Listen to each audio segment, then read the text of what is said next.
आज पाकिस्तान बर्बादी के मुहाने पर खड़ा है, जबकि भारत तरक्की के हाईवे पर फर्राटा भर रहा है। इसका सबूत ईद के मौके पर आज सरहद पार से रिलीज भी हो गया। ईद पर मियां शरीफ ने महंगाई को नई बूस्टर डोज लगाई तो आवाम बिलक उठी। जरा देखिए कैसे भारत में ईद और पाकिस्तान में बर्बादी मुबारक है। ईद की तैयारियां वहां पे, इंडिया है ये। ये तो मानने में नहीं आ रहा ना क्योंकि हमें नफरत बढ़ाई गई है सर, हमने सिर्फ दिलों में नफरत रखी हुई है। ये ठीक है, ये सब कुछ निज़ाम ठीक है, नमाज पढ़ रहे हैं तो ये बिल्कुल अच्छा कर रहे हैं। मुसलमान मुसलमान को नोचेगा, मुसलमान मुसलमान को नोचेगा, मुसलमान ये कहेगा कि जनाब अब एक दूसरे मुस्लिम का हमने हक खाना है, और वो ये है कि एक एंड देन अपने बच्चों को कहेगा देखो मैं कितनी मेहनत करके आया हूँ। इसलिए मेरा तो भारतीयों को मशवरा है कि जितनी जल्दी ये भारत की जो जनता है वो भी नरेंद्र मोदी से जान छुड़ा लें तो ये खुद भारत और भारतीयों के लिए बहुत ही अच्छा होगा। अंगूर का क्या रेट है? अंगूर ये वाला ये 1600 रुपए किलो। अंगूर खट्टे हैं, 1600 रुपए किलो। अंगूर बहुत खट्टे हैं। अंगूर खट्टे हैं। ओ केला किस तरह? केला सर आया था 200 और 150, ये बिक रहा है 400 450। डबल कर दिया। हाँ जी डबल कर दिया। जो आटा बांट रहे हैं वो भी वो आटा बांट रहे हैं जो फार्म हाउसेस में जानवरों को खिलाया जाता है। मुसलमान दूसरे मुसलमान को जो है वो उससे मुनाफा कमाए, वो जो लुट रहा है वो गालियां दे रहा है लोगों को कि देखो इसने मुझे ये कमा लिया। सो हमें वो माशरे के ऊपर एक दूसरे पे ट्रस्ट ही नहीं है। और देन मैं अक्सर देखता हूँ कि जब अफ्तारी होती है पूरे मुल्क के अंदर एक वक्त में, तो वो बड़ा सन्नाटा होता है। ईद पर महंगाई ने खुशियां मान कर दी। आवाम महंगे पेट्रोल और डीजल के बायस ईद पर भी घरों तक महदूद महंगी होती पेट्रोलियम मसनूआत ने आवाम को घर से निकलने से पहले जेब की हालत देखने पर मजबूर कर दिया। जय श्री राम दोस्तों एंड जय हिंद दोस्तों वीडियो क्लिप तो देख ली होगी पाकिस्तान के अंदर ईद किस तरह से मनाई जा रही है और भारत के अंदर ईद किस तरह से मनाई जा रही है, क्योंकि भारत के अंदर आज ईद है और पाकिस्तान के अंदर भी ईद मनाई जा रही है। भारत के अंदर ईद पर तो हर जगह पर जहाँ पर भी मुसलमान रहते हैं नहीं भी रहते, ईद का जो जश्न है बहुत ज़ोरों शोरों से मनाया जा रहा है। गलियाँ सजाई जा रही हैं और दुकानें सजाई हुई हैं, बहुत अच्छी तरह से भारत के अंदर ईद मनाई जा रही है। पाकिस्तान के अंदर किस तरह से मनाई जा रही है ये हम इस वीडियो में देखने वाले हैं। चलिए स्टार्ट करते हैं। पाकिस्तान में महंगाई का 50 साल का रिकॉर्ड टूट गया है। जनता शहबाज सरकार को पानी पीकर कोस रही है। लेकिन साथ ही खबर भी है कि जो ईद सेल सीजन है वो इंतहाई मायूस कुन रहा है। ऑल कराची ताजिर इत्तेहाद अतीक मीर कहते हैं कि गुज़िश्ता साल के मुकाबले में सिर्फ 40% लोगों ने ईद की शॉपिंग की है।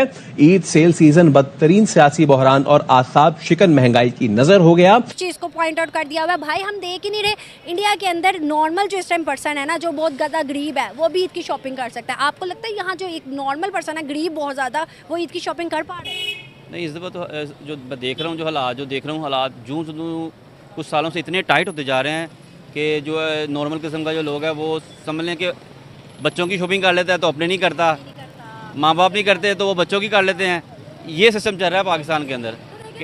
हमसे ज़्यादा तो फिर अच्छे हालात भी उनके हैं, वो कभी भी नहीं चाहेंगे कि भाई हम अच्छे हालात छोड़ के 20 रुपये टमाटर छोड़ के 300 रुपये टमाटर लेने आ जाए। ये बिल्कुल सही है। हालात देखें तो हमें खुद पे हंसी आती है कि यार हम एक तरफ नारा लगाते हैं, दूसरी तरफ हम रियलिटी भी जानते हैं। आप आते हैं, आप आके फ्री तेल ले जाते हैं हमसे, आप आते हैं, आप आके ये कहते हैं हमें ये दे दो, वो दे दो, हमें इतने रियाल दे दो, हमारे बैंक डिपॉजिट करा दो, ये कर दो।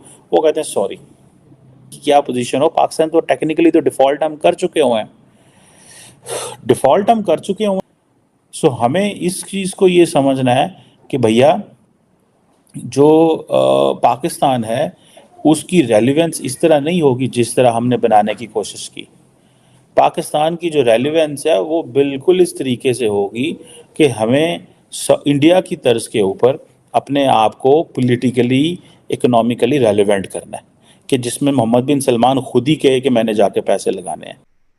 इंडियन मिनॉरिटीज जिस कंडीशन में रहते हैं ना, तो ऐसे मिनॉरिटीज जो पाकिस्तानी कहते हैं ना इंडियन मिनॉरिटीज पे जुल्म होता है, मैं कहता हूँ फिर ऐसा जुल्म फिर हमारे ऊपर भी कर ही लो। हम तो ऐसे जुल्म के लिए तैयार है जैसा जुल्म इंडिया में होता है। पार्लियामेंट की सीटें दी हुई हैं, प्रेसिडेंट वो बन सकते हैं, चीफ इलेक्शन कमिश्नर वो बन सकते हैं, आर्मी चीफ वो बन सकते हैं, चीफ मिनिस्टर वो बन सकते हैं, मदरसे वो चला सकते हैं, प्रेसिडेंट वो बन सकते हैं, बिलियनियर अलग वो बन सकते हैं, वो यूनिवर्सिटी के डीन्स बन सकते हैं, वो डीआरडीओ के स्पेशल, डीआरडीओ के इतनी सीक्रेटिव और हाईली वहाँ के टॉप जो एग्जीक्यूटिव डायरेक्टर होते हैं उस पोजीशन तक मुस्लिम गए हैं। आर्कियोलॉजी में अगर ऐसा ही जुल्म है, क्रिकेट में वो जा रहे हैं, बॉलीवुड में वो जा रहे हैं, तो फिर ऐसा जुल्म फिर हम पे भी कर लो। और एक इसमें बात है, इंडियन आर्मी के मेजर जनरल हैं वो भी मतलब मुस्लिम हैं, और बहुत सी ऐसी एग्जांपल्स हमारे सामने मौजूद हैं। एयरफोर्स के तो चीफ रह चुके हैं, एयर मार्शल, और दूसरा आर्मी में तो फिर सेकंड होता है लेफ्टिनेंट जनरल होता है। लेफ्टिनेंट जनरल तक तो रहे हैं, अता हुसैन जो है लेफ्टिनेंट जनरल अता हुसैन है, तो वो तो एज अ लेफ्टिनेंट जनरल, उनका प्रमोशन हो जाता तो वो आर्मी चीफ होते, लेकिन वो रिटायर हो गए वक्त से पहले। ठीक है, आपको कैसा लगता है कि जब हमारे कॉन्स्टिट्यूशन में ये चीज मौजूद है कि कोई भी मिनॉरिटी, चाहे वो हिंदू है, चाहे वो सिख है, चाहे वो क्रिश्चियन है, वो पाकिस्तान का ना तो प्राइम मिनिस्टर बन सकता है, ना ही प्रेसिडेंट, ना ही ऐसी कोई भी ऐसी अपर रैंक में कोई पोजीशन नहीं ले सकता, कोई सीट नहीं ले सकता, तो ये चीज आप जब आप देखते हैं तो क्या चीज माइंड में आती है? देखिए, इसमें मैं तो इसमें कोई गलत नहीं समझता। इस्लामिक रिपब्लिक ऑफ पाकिस्तान बना है तो ये ऐसे कानून तो होना लाजमी है। नहीं, लेकिन कायदे आज़म जिन्होंने पाकिस्तान की बुनियाद रखी, बनाया, जो हमारे फादर ऑफ द नेशन कहे जाते हैं, वो ये चीज जब उन्होंने फर्स्ट स्पीच की थी, उन्होंने बोला था यहाँ पे सब आजाद हैं, यहाँ पे सब इक्वल हैं, कोई भी हिंदू अपने मंदिर में जा सकता है, कोई भी मुस्लिम अपनी मस्जिद में जा सकता है। तो कायदे आज़म की ये उसने सिर्फ अपनी जिंदगी में एक ही स्पीच दी थी 11 अगस्त को बस, और कोई उसने ये कभी भी नहीं बोला। तो पूरी जिंदगी तो नफरत पे पॉलिटिक्स की। और काइंड इंफॉर्मेशन के father of the Pakistan is British, not Jinnah. Russians को गर्म पानी में आने के लिए रोकना था, इसलिए पाकिस्तान बना के गए थे। और जिन्ना को 46 के डायरेक्ट एक्शन डे के बाद 26 फ्लाइट भी मिले थे लंदन में, जो कि नवाज शरीफ के फ्लैटों से ज्यादा महंगे हैं। ठीक है, जो आज उसकी बेटी के पास है। बहुत सी चीजें हैं डिस्कस करने के लिए। मुझे ये बताएं, अगर आबादी की बात करें, हम ये बिल्कुल क्लियरली कह सकते हैं कि जो इंडिया में 1947 में मुसलमानों की आबादी थी, आज उससे कई गुना बढ़ चुकी है। जो इंडिया में मसाजिद की तादाद थी, मस्जिद थी 1947 में, आज उससे कई गुना बढ़ चुकी हैं। यही चीज अगर कोई पाकिस्तान के हिंदू से सवाल करे कि भाई जो 1947 में हिंदू कम्युनिटी थी, हिंदुओं की आबादी थी पाकिस्तान में, आज वो कितनी बड़ी है, मंदिरों की तादाद कितनी बड़ी है, तो हिंदू उसका क्या जवाब देगा?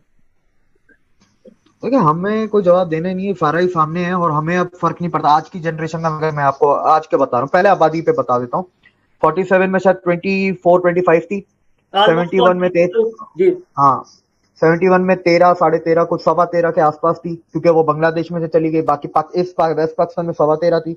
उसके बाद फिर हर जंग में लोग गए हैं, काफी माइग्रेशन आपकी जंगों के दौरान हुई, 71 में हुई, 99 में हुई।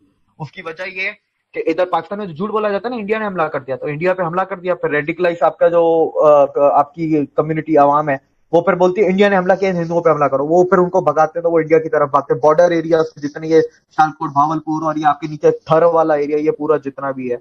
उसके बाद अगर आप इस पे हैं कि 99 के बाद क्या हुआ, 99 के बाद ये हुआ जो ज़ियाउल हक ने 80s में रेडिकलाइजेशन एजुकेशन में डाली थी, वो अब आम घरों तक, मेट्रोपॉलिटन शहरों तक पहुंचने लगी थी, क्योंकि उस रेडिकलाइज एजुकेशन सिस्टम से पढ़ के लोग अब ब्यूरोक्रेट्स बन गए थे। वीडियो हो गया खत्म, और आप लोगों ने इनकी बातें तो सुन ली होंगी और वीडियो देख भी ली होगी कि पाकिस्तान के अंदर किस हिसाब से ईद मनाई जा रही है। जब इतनी ज़्यादा महंगाई हो तो गरीब इंसान किस तरह की ईद मना पाएगा? पाकिस्तान के अंदर इतनी महंगाई क्यों है? क्योंकि पाकिस्तान ने कई सारी जगहों से कर्जा ले रखा है। अब कर्जा जो वसूल करना चाहते हैं वो लगा देते हैं टैक्स, कि आप टैक्स ज़्यादा लगाओ और टैक्स जो भी आएगा वो आप लोग हमें देंगे, जिसकी वजह से पाकिस्तान के अंदर महंगाई हो रही है।